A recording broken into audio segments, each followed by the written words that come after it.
খুব অন্যায় এটা। তারা বিপ্লবী, তারা স্বাধীনতা সংগ্রামী, ইতিহাসে কথা বলে।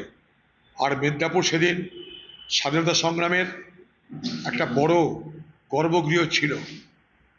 ভারতবর্ষের স্বাধীনতার বহু বড় বড় ইতিহাস এই মেদিনীপুর জেলায় সেদিন রচিত হয়েছিল।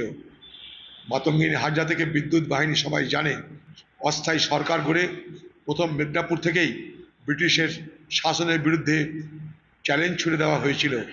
মেদিনীপুরের ইতিহাস নিয়ে আমরা সবাই গর্বিত। মেদিনীপুর বিপ্লবীদের দেশ। তাই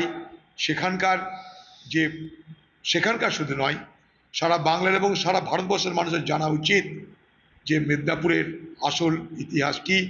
স্বাধীনতার ইতিহাসে উজ্জ্বল স্থান মেদিনীপুরের। সেখানকার হিজলি জেলের কথা আমরা সবাই জানি, যে হিজলি জেল থেকে খড়গপুর IIT পর্যন্ত রূপান্তরিত হয়েছে।